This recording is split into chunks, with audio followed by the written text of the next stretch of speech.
Welcome to the Real Estate Investing Club. This is the place everyday real estate investors gather to share their best stories, biggest insights, and favorite tactics to grow a portfolio of cash flowing properties in today's market. Here's your host, Gabe Peterson.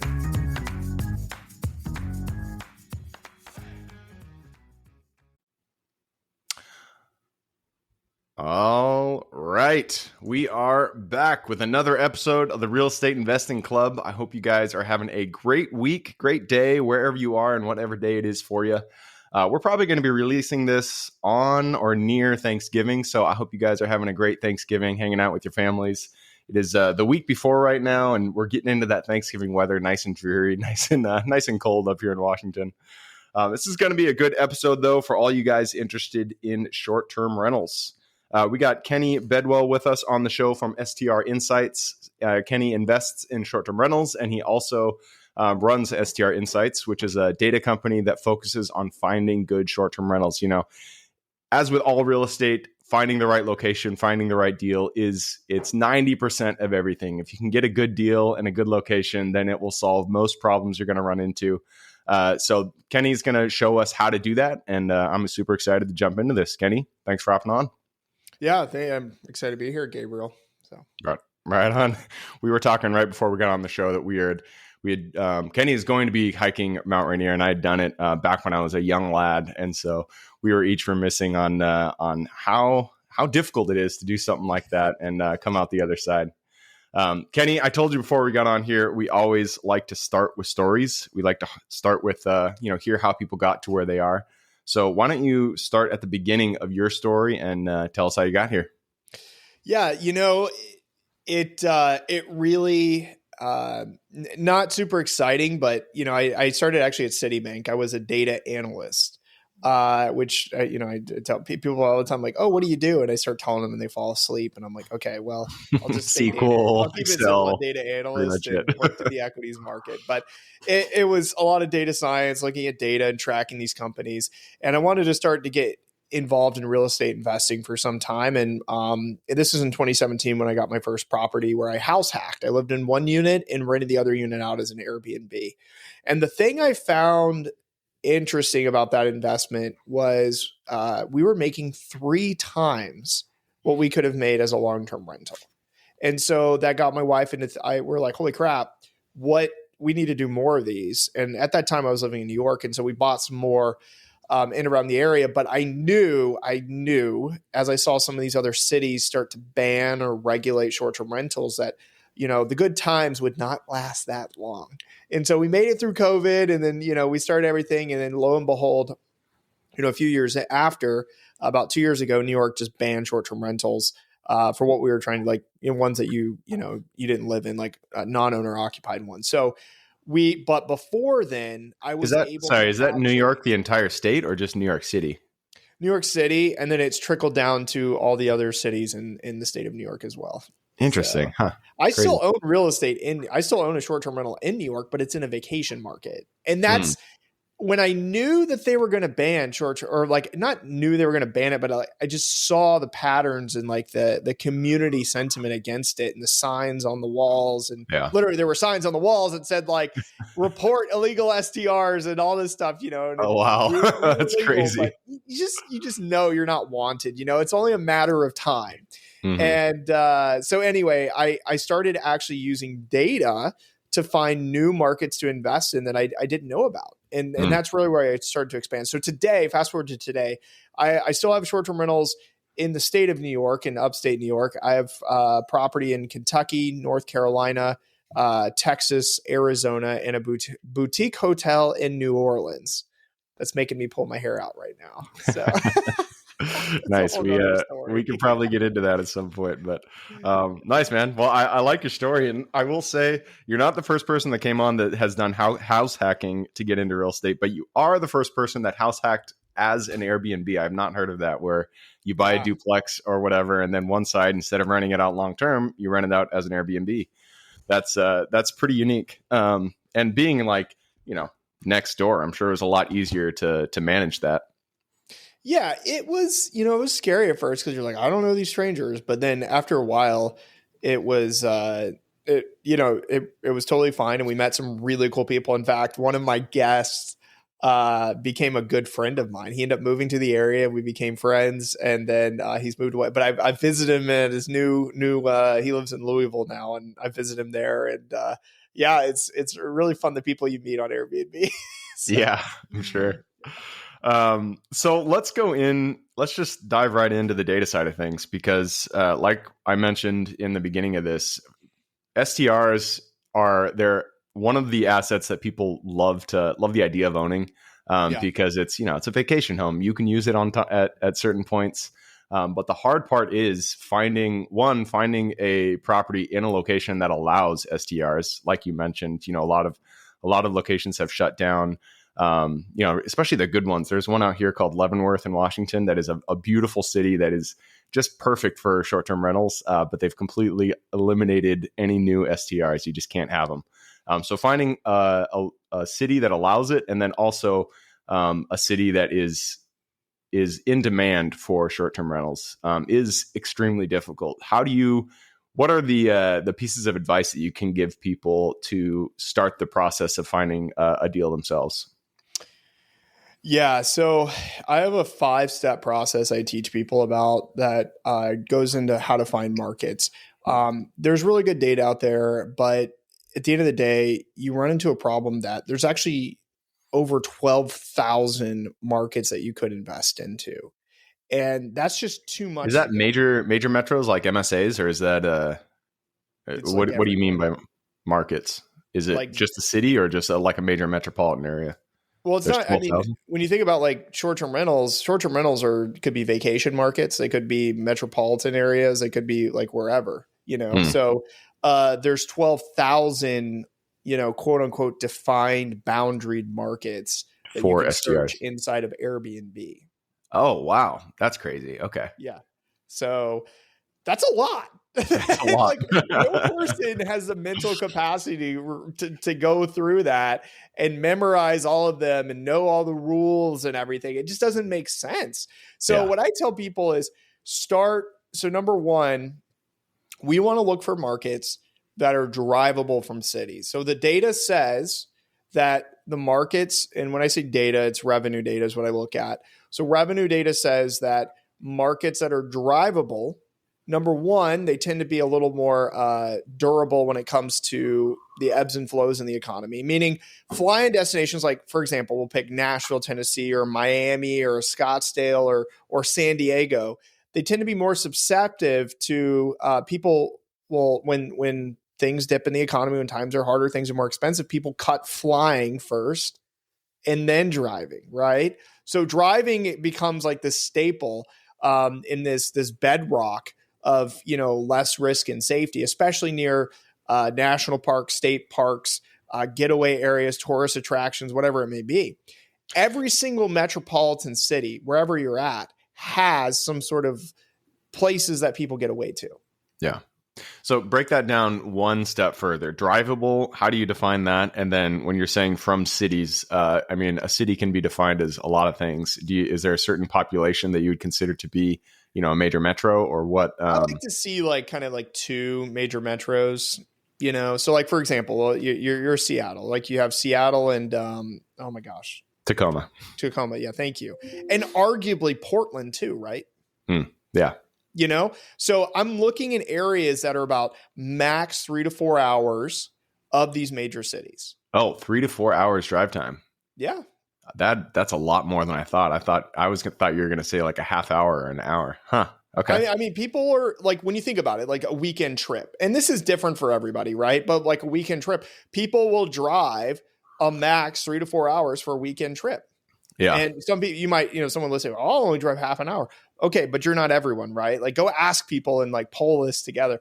You will find that people will drive now 6 hours. That's a little bit far for a weekend trip. So where are these destinations that are this max 3 to 4 hours? It could be half an hour away that works just fine too, but max 3 to 4 hour drive. Pull that radius of 2 metropolitan areas, and you're actually going to get quite a decent sized list of markets. Yeah. So yeah. That's that encompasses a lot of space. 2 to 3 hours or 3 to 4 hours. You can 3 to 4 hours to a major metro is a lot of land out there. So yeah, makes sense. So you said 5 steps. That's the first is it needs to be drivable from cities. What's number 2? So number 2 is it needs to fit our budget. So one of the things that I'll say this, like, your budget is dependent upon the actual capital that you have on hand to invest, the cash you have on hand, not what the bank pre-approves you for, not what, I can pull out all this crap from my 401k. Like, no, like, what money are you actually going to use and to invest into the property? We have to invest in amenities. We have to invest in furnishings. We have to invest in design in order to compete and to be ahead. And so if you're leveraging everything on the down payment, you have nothing left over to invest in to be a top performing property in the short-term rental industry. Short-term rentals are not passive income. It's all about creating an experience. It's all about elevating, people want to stay at places that are nicer than their own. So you got to have nice finishes and nice, hardware and nice amenities and nice furnishings and stuff in your house. And so we have to take it's got to be to define our budget. Yeah, no, that makes a lot of sense. And I was just kind of thinking of my own experience renting Airbnbs, and what I would say, I'm not in the space, but what I would say is it has to be picture perfect. Like, when I look through Airbnbs, if the pictures don't look nice, I just don't care. I'm like, I'm on to the next one. And so if the furnishings aren't nice, if the exterior isn't nice, I'm not even looking at it. So, like where you're at, somebody has, let's say they have $100,000. They want to buy an Airbnb. Well, you're not going to go to Port Angeles or, the Oregon coast or anywhere on the coast for that matter and find something, number one, that's going to fit. Even if you could do 10% down, $1 million property, you have nothing left over. And those properties were all built in the 70s and 80s. They need work. They need updates. They need things to it.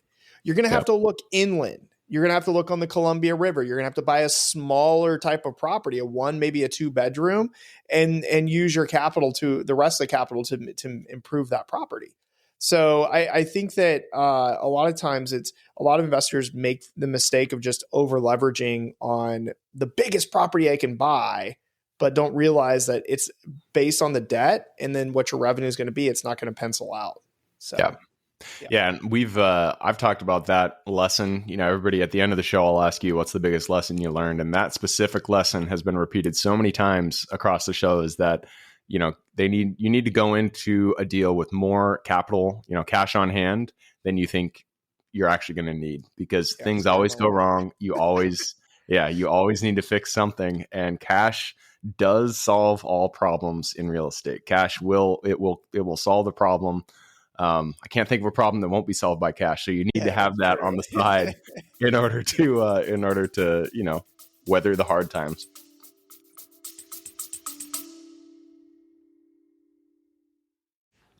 Hey guys, quick break from the show. If you've listened to this podcast before, we are always talking about how important it is to have the right mentors and partners in real estate, which is exactly why I've opened up the Real Estate Investing Club online community. It's a place for active investors to learn, collaborate, and get real deals done together. And right now, it is 100% free to join. We host weekly calls where we review deals, talk strategy, and share tactics. Just click the link in the description below and come join us. Good point. Yeah. Right. So you got your budget. So you've got your budget. Now you need revenue is another key element. So, these are the foundational points of our return on investment. What things cost, how much money does it make? Am I left over with anything net? Like that's your ROI, right? So we really do have to look at revenue. And what I mean by that is, are there properties, if I go 4 hours from a city and I'm in middle of nowhere, Kansas, are there properties that are generating revenue there?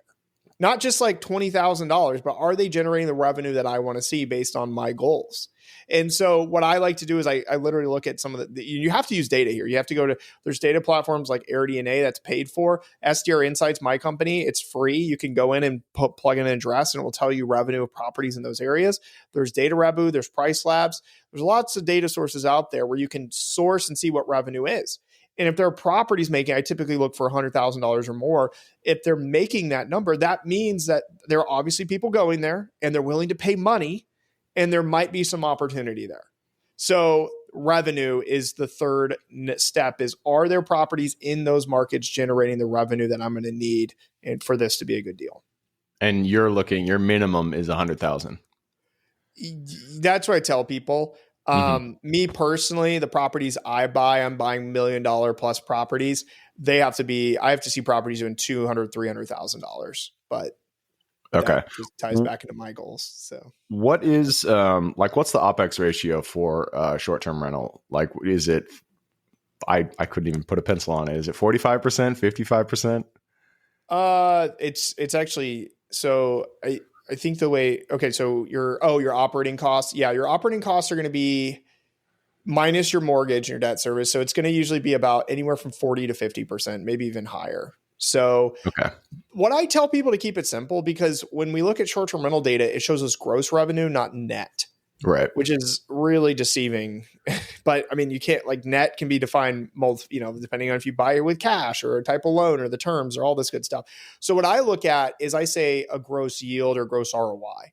So I want at least a 15 to 20% gross ROI in the market. So if my budget's $500,000, then I better be seeing properties grossing $100,000 in that market. That's a 20% ROI. Got it. Okay. So that makes sense. So you are looking at the purchase price and you want the revenue to be 20% of whatever you're buying it for. If it's $1 million, correct, you want 200,000. If it's, on and on. That makes sense. Okay. Apologize. I'm still getting over the sickness that my daughter gave me. So, dude, story of life. I got two toddlers too, and when the one goes to preschool and comes back sick, we all get sick. So. It's just never ending. For the past 2 months, I've just been sick after sick. But it's all right. What we do as parents, right? I know, right? All right. So we're on to, that was number 3. We are on to number 4. We've talked about drivable from cities, your budget, and your revenue. Let's talk about it. What's number 4? So number 4 is regulation. The big one that you talked about earlier. Can you legally STR in this market? And if you can, what are the requirements? Is there zoning? Is there occupancy? Are there caps? Are there, what is it going to take to STR in this market? The number one thing, I kind of alluded to this earlier, is community sentiment. Are people pro vacation, short-term rentals and people coming in for Airbnb, or against it? If the community is against it, why fight against the current? So I bought a hotel in New Orleans. And one of the reasons why I love New Orleans as a hotel investment market is because they hate Airbnbs. They hate it. Okay. Interesting. Like a lot of metropolitan areas. New Orleans is a vacation market. People go down there to party and have a good time and vacation. It's very historic. It's cool and everything. But it is a vacation market. But they hate Airbnbs because of the city and their policy. I don't even know. For whatever reason, yeah. Yeah, it's like whatever. So what do? I don't go buy an Airbnb in New Orleans and go against the current. I go buy a hotel because that's what they support. That's what they promote. That's what they want you to do. Yeah. So I do what they want you to do. And then in other markets where, like beach markets, for example, or mountain markets, I could go buy a hotel there, but the returns aren't even nearly as close as if I bought an Airbnb, because that's what people want. Families are traveling there and they want to stay in Airbnbs. And so now, I don't have to target families in this example, but like the community sentiment is everything. And there are communities I still buy in New York, and they have crazy rules, but the rules in the vacation markets, they're strict, but they're not so strict where it doesn't make it a good deal. It's just strict to keep people out when they hear that there are rules. But they want to protect their community and their residents. There's nothing wrong with that. Yeah. And if you can get in, like some of my properties and some of the deals I have where I got in, the returns are insane from all the hula hoops that I had to jump through, Yeah. I did get an environmental impact report on one of my properties. That's been a residential home on a single family. That's crazy. What is this? I'm not building anything. It's just, I'm like, whatever, I'll do this, and this is a property I bought for $350,000 that nets $80,000 a year net. That's profit, not gross. That is insane. Yeah, it is insane. I will fill out as many environmental impact reports as you want me to do if I can net those kind of numbers, right? So That's funny. Somebody I know who's in self-storage, he actually looks for cities that are hard to build in, because he says the harder it is, the less competition you have for building, because a lot of people just don't want to deal with the headache, so they'll go to an easier market. But because there's less competition, that means that you have a higher likelihood of success. And so he actually looks for those markets that are, cities just are tough to deal with. It takes 3 years to get a permit, all that kind of stuff. And he sees that as a benefit rather than something that kind of pushes him away from a deal. Yeah. I mean, at the end of the day, like, we have to, as investors, whenever there's like an anomaly return or like a abnormal return, it's only a matter of time before everybody jumps on the trend or jumps on that. Right. And we've seen that with short-term rentals just across overall the Airbnb market. And so I'm really focused on, I call it a moat with every property I buy, something that separates me from the competition. So when everybody sees my numbers, they can't just go in and replicate the same thing and bring down my returns. Yeah, that makes sense. So regulation, it's a big one. You got to find the cities. What are the steps that you take to actually go out there and identify the metros that you want to be investing in? Yeah. So the first thing I do, actually, believe it or not, is I'll go into ChatGPT and type in, like, what are the regulations in this market? And it's gotten a lot better. It's a lot more updated. But the number one thing, and this will tie into the biggest mistake I've ever made.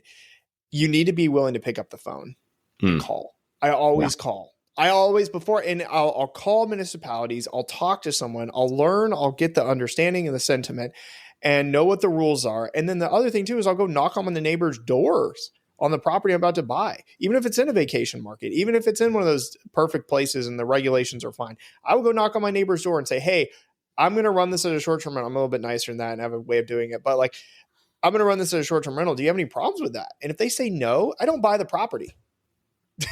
Like, I don't do it, because they will break the deal. So that 4 steps. You mean if they say yes? Yeah, you said, do you have a problem with that? If they say yes, I do have a problem with that, then you don't buy the deal. Sorry, yeah. If they say yeah, sorry, I was thinking like no, I don't want you to do a short-term rental. But yeah, like if they say yes, I have a problem with you doing it as a short-term rental, we don't do it. And what we have found is every time we do that, myself and my business partner, they become friends. They actually, some of our neighbors, like one of our neighbors does our landscaping for us, and other ones are quality control guy. Like, they keep an eye out on the property. They love that kind of stuff.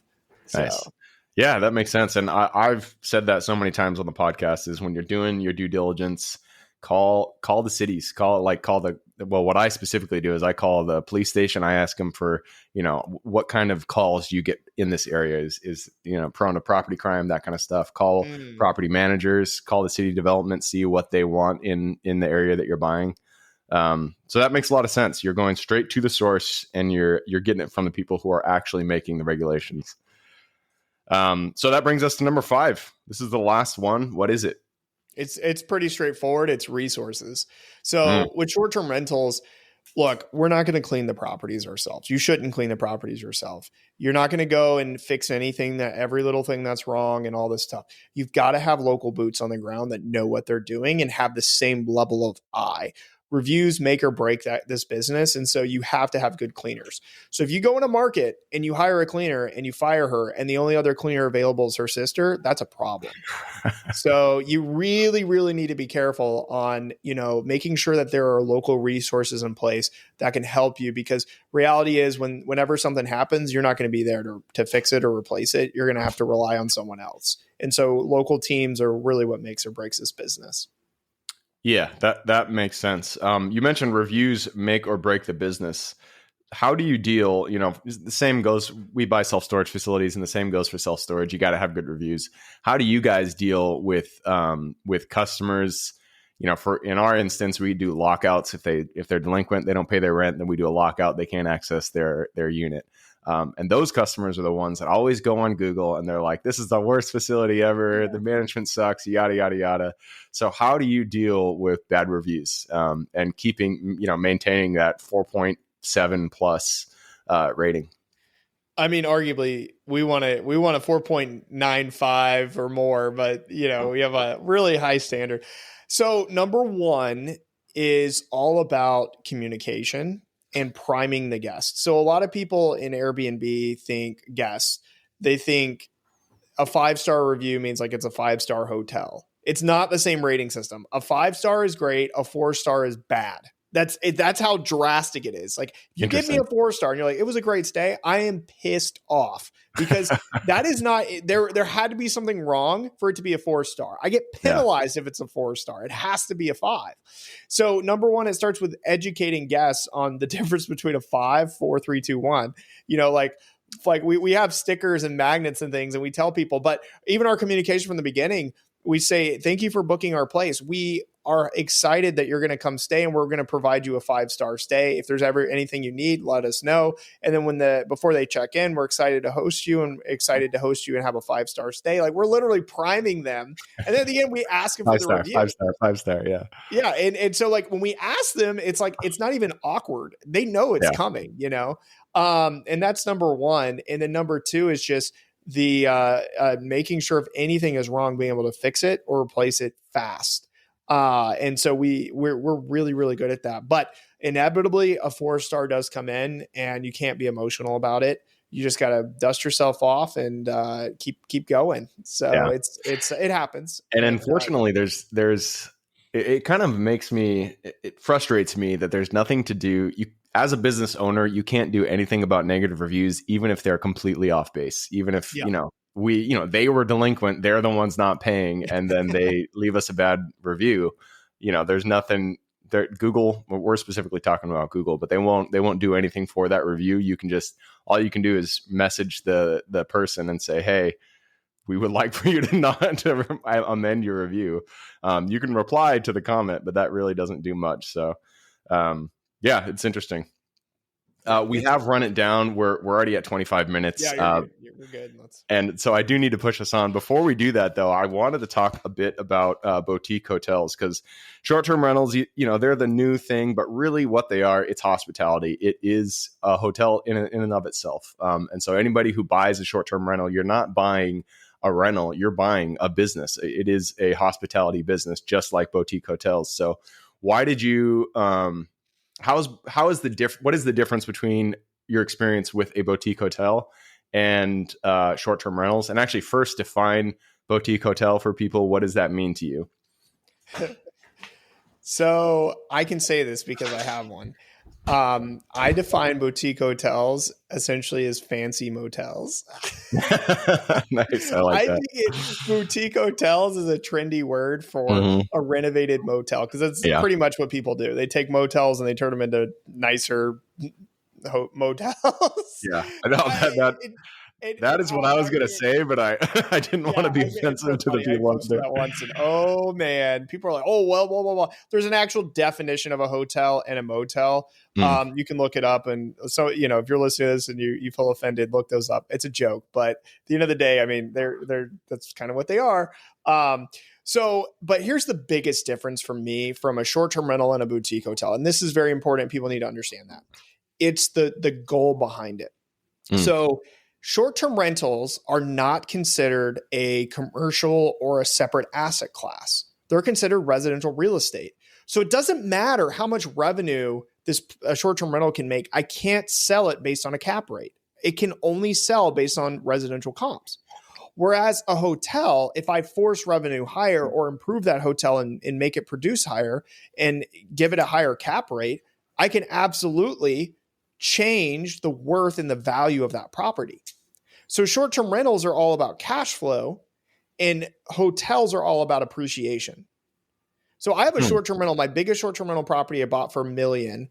It's a 9-bedroom, 7-bath. It grosses about $400,000 a year. It nets $175,000 a year. It took us about 4 months to get it up and going. It's in Kentucky on the Bourbon Trail.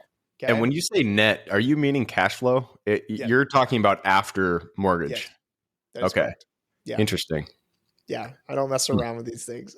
That's amazing. Yeah, they're resort style. So that one is like, so that nets, it's $1 million property that nets 175. Okay, we put serious cap. We put about 450 into it. It's a really cool place, like a little micro resort. But it's just a big house. So the hotel we bought for $1.4 million. We did an $800,000 renovation. and it only nets $70K a year. Well, Kenny, why would you do that when you can go buy the $1 million property that nets 175 two times what the other one is? Very reasonable question. Why would you do that? Here's the difference. Yeah, here's the difference. When we got done with the hotel and we got the numbers back and we repositioned or refinanced, we bought it for 1.5. It reappraised for 4 million. Mm. It's about the appreciation. I could care less about the cash flow. I don't even care. I'm sure. I mean, yeah, it'd be nice if it cash flowed more. I mean, wouldn't anything be nice? But it was about the $1 million check that was written to me at the reposition. Interesting. I actually did not know. So I mean, I personally, anytime I look at any real estate, I do it on a cap rate basis. Like I run those numbers, even if it's a short term. I have looked at short term before, and I ran what I thought the NOI would be, and then I applied a cap rate to it to kind of get a sense of what it was trading for. And when you say you can't sell it on a cap rate basis, you're just saying that if you listed it on the MLS, there would be no cap rate to it, right? Is that what you're saying? Okay. Yeah, you can't get lending based on a cap rate for a short term. Okay, that makes sense. Yeah, like when people are like, oh, like the cap rate is great to compare.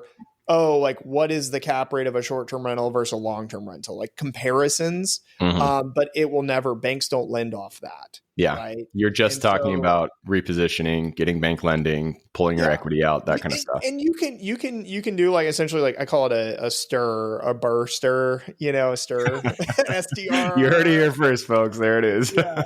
And you could do that. Like you could, and we've done that before. Like we go in and we renovate the property, we make it nice, turn it into a short-term rental and refinance it. And we can do a cash out or just pull some money out from it, forcing appreciation from it. But man, oh man, you can't improve the value of that property purely based on revenue. Yeah.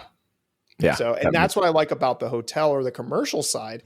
You make more money, it's now worth more. Yeah.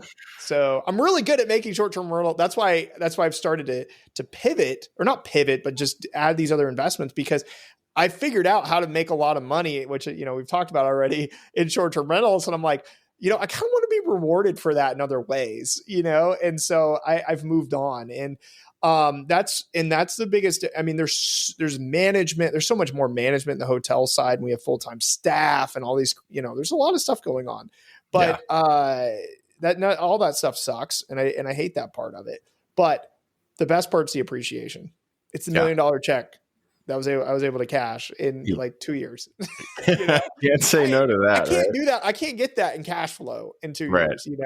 So that's the advantage of the hotel or the commercial side. I'll just say commercial because there's a lot of different commercial ways to do it.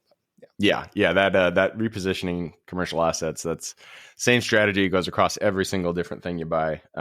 But if you want cash flow, go for the STRs. That makes a lot of sense to me.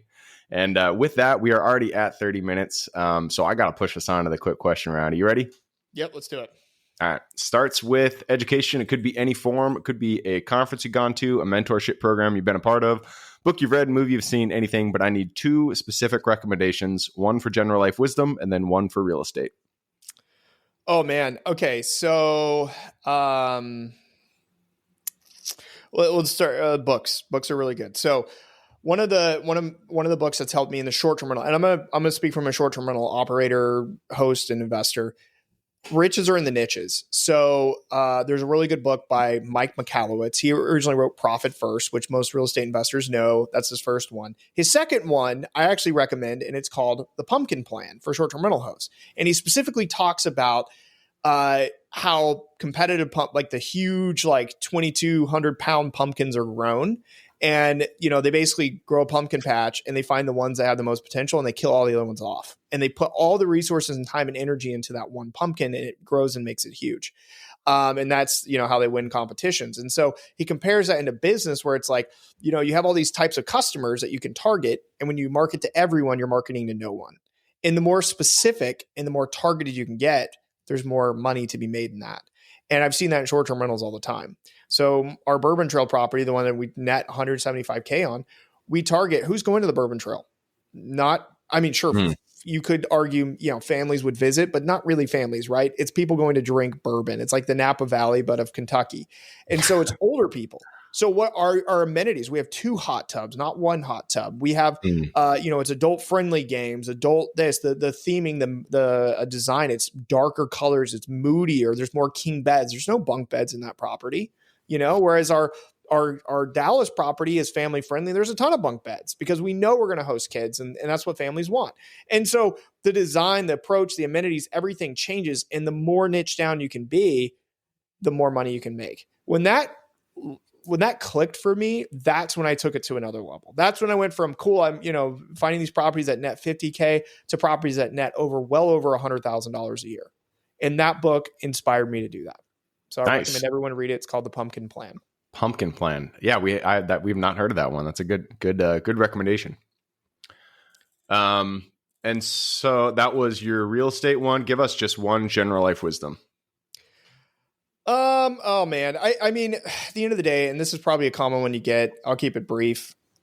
Prioritization. So one of the hardest things is, so I left a corporate job. This is for people who are thinking about leaving and investing fully in real estate, is when you leave a 9 to 5, you all of a sudden have all this time and you tend to just throw it all into your work, but you still need a work-life balance. And I work from home and I literally staring out at my office window and I can see one of the girls run by. I got to have some sort of balance in my life. I could be stuck in here all day, but I need to take time to spend with my family. And that's something that I've personally been working on and improving, but it all comes down to your priorities. And so if you are going to leave your job and go full time in real estate investing or whatever, being an entrepreneur, having a business, you need to identify your priorities first before you take that leap. Yeah. So. Yeah. Easier said than done when you got a business, because there's always something you can do. And so you really need to, draw a hard line. Yeah, exactly. All right. Next question is for your younger self. Let's go back to the Kenny who is still working. I think you said at Citibank. Go back to him, look him in the eye, give him one piece of advice moving forward. I mean, honestly, this is probably, so the cliche answer is start sooner, right? But the real one that would have kept me from making a mistake, and I think that's actually more valuable because the more mistakes I make, the more that slows me down and builds kills momentum. Don't be afraid to pick up the phone and call people, especially cities or municipalities, about the rules and regulations. I've had that burn me twice. And it was just idiotic. I've spent thousands of dollars. I bought a house where I couldn't STR. I bought land and I did all this prep work and time and energy, went and visited. It was out in Arizona. I own land in the middle of a desert in the middle of nowhere. And I can't do anything with it. I just own land because I didn't call the county. I waited to do it. I was like, it'll be fine. They won't, it's not a big deal. I heard it's fine. Pick up the phone. Don't take someone else's word for something. Don't take ChatGPT's word, even though I said I use ChatGPT. Pick up the phone. Yeah, anyway, that's absolutely. I feel passionate about that because that's what I would tell myself. Yeah, no, that is really good advice. And I would add on top of that, don't ever skip a step in your due diligence. I've been burned by that too, is you feel like you visited the property, you've been looking at it for so long, you feel like you know everything, but you don't. There's other, follow the due diligence checklist because it's there for a reason. You need to check all those boxes to make sure that it does, it truly does fit your criteria and it's going to be a good investment. So, I like it. Moving us on to the next question. This is a good one for you because you're in short-term rentals. We're talking about the U.S. It is a big place. There is a ton of opportunity out there. Give me the single metro you're most excited about investing in today. Yeah. So the single metro is, I love I personally, and maybe I lived up there because I'm biased, but there's so many people. It's the New York metro area, New York, Philadelphia. I mean, there's so many cities, Boston. They're all within hour driving, hour, 2 hours, 3 hour driving distance of each other. And all of those markets around there, just access to, I think it's over 15 million people that can access these places within 3 to 4 hours. I mean, that there's just so much opportunity there, but people are afraid of it because they hear, taxes, or they think of regulation or whatever. And, I'm just look for those opportunities where everyone else is running from. So. Nice. I like it. So you're saying that whole Northeast, a Northeast quadrant around New York, that's for short-term rentals. Absolutely. Yeah. Yeah. Makes sense. All right, next question is about finding deals. It all starts with getting in contact with the seller and penning that purchase agreement. So what is your favorite way to generate leads and find new deals?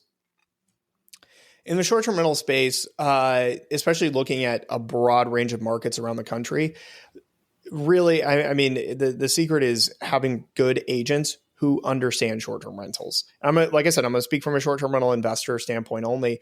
So when I call an agent, do they own short-term rentals? Do they manage short-term rentals? What's their experience selling short-term rentals? Or they only sell, do they know what the regulations are? Do they know the resources in the market? If their answers are no, no, no, no, no, obviously they're not the right one for me.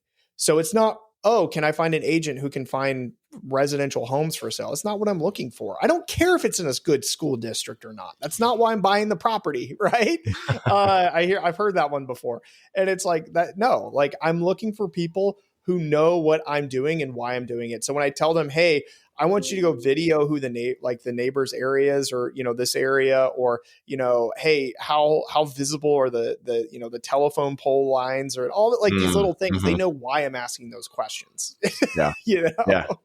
So.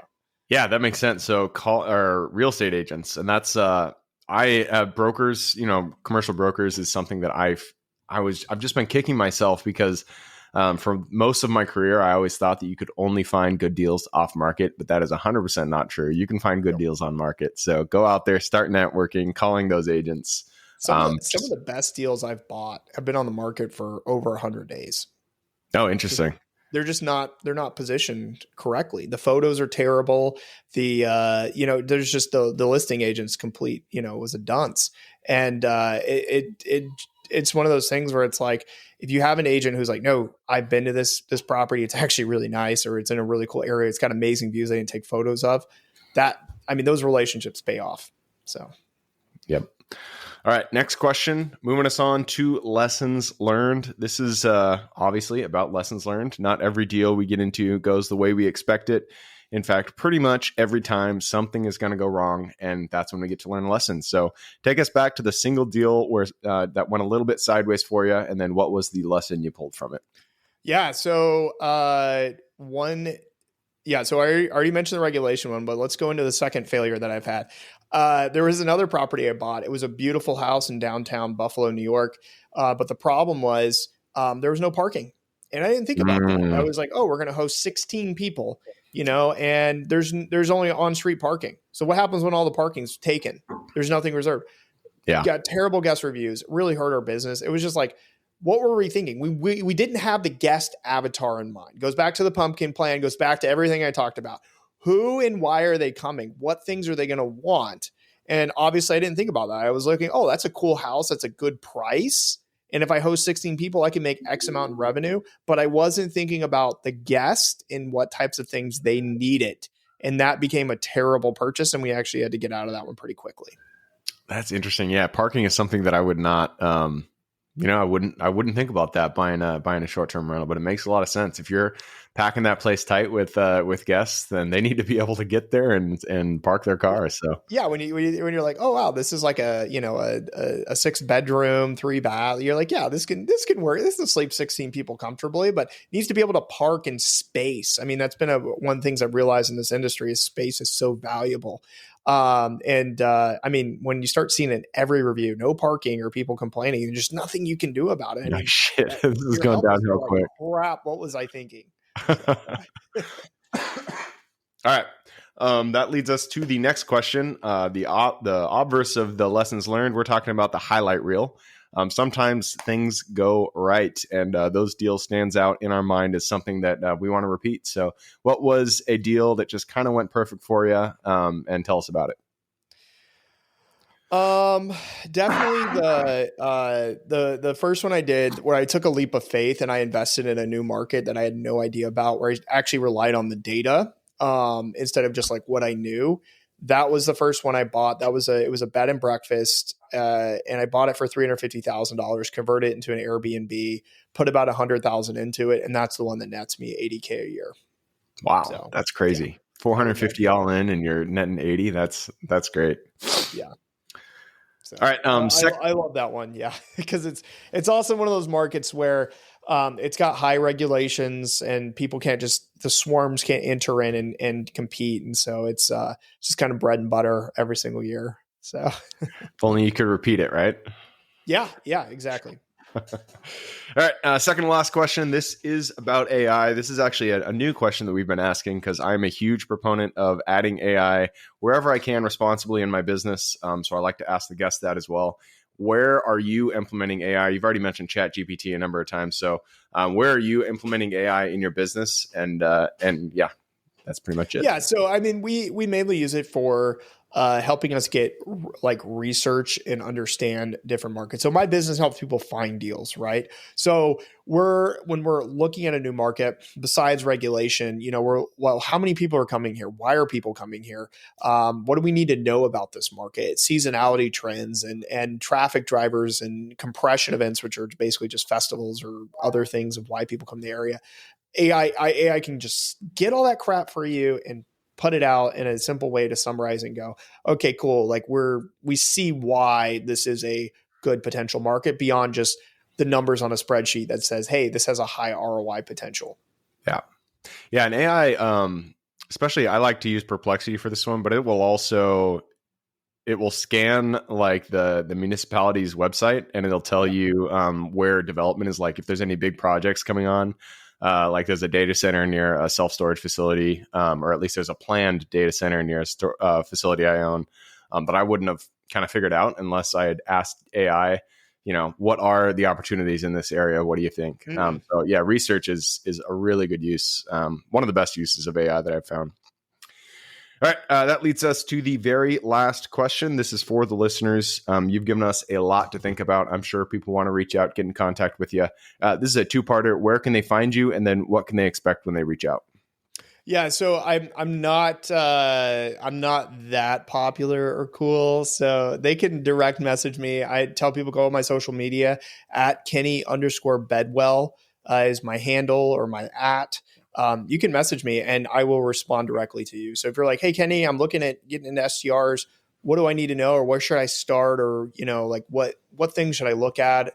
I'll point you in the right direction. I've got YouTube, podcasts, videos, obviously social media stuff. I've got a lot of good free reports. Like I got a lot of good free information that can point people in the right direction, or I'll just tell you. So I'm really good at, I love teaching and helping people. And so if you message me, I'll respond back. So and tell people a little bit about STR Insights. Like, what do you guys offer, and how can they get involved there? Yeah, so STR Insights is a consulting platform that helps people find deals. So they hire our team to find them profitable short-term rental deals that actually cash flow and make sense based on their goals and budget and preferences. And we actually help them set it up, launch it, and support them on the back. And we don't property manage. I don't do that. I'll help you if you want someone to do that for you, but to also teach you how to do it on your own without stressing about it. So we work with a lot of people who are doctors, attorney, like high W-2 income who are looking to offset taxes by buying short-term rentals, who don't have the time to do the searching. We do the searching for them and finding and launching. So imagine getting the keys to a brand new Ferrari and we just say, hop in. So you just got to write the check for the Ferrari. So I can't buy the property for you, but I'll find it for you and do everything else. So yeah. Perfect. I'll put those links in the show notes. So if you guys want to reach out to Kenny, all you got to do is click the little more in the description. It'll pull down that full description, and in there you can find his links. All right, man. We almost hit an hour. This has got to be one of the longest episodes, but I love it. It's been a pleasure having you on. So thanks for being here. Yeah. Thank you so much. Okay. So it's real quick side tangent. I was just talking to someone about this yesterday. So you mentioned about doing a lot of self-storage. Do you have like a group or something, or what do you, cause I live in Raleigh and this place is just booming. And I'm like, man, oh man, there is self-storage here, but I'm like, I've been thinking about it outside of. All right, before I officially sign off, I have a quick announcement to make. If you're interested in becoming a passive investor in one of my deals, my own company, Kaizen Properties, is looking for capital partners for our upcoming projects. We invest in what are known as recession-resistant assets, mainly self-storage facilities, mobile home and RV parks, and industrial properties. If you're interested in investing and would like to learn a little bit more about my company, our investing criteria, and some of the previous projects we've done, Go to the Real Estate Investing Club podcast at therealestateinvestingclub.com and scroll all the way down to the bottom of the page. Click on the Invest With Us button. That'll pop up the investor form. Fill that out, and we will reach back out to you as soon as we can. Or if you prefer a little bit more of a personal touch, you can reach out to me at gabe@therealestateinvestingclub.com. So really, that is it. Again, it was a pleasure hanging out with you guys during this episode, and I look forward to seeing you on the next episode.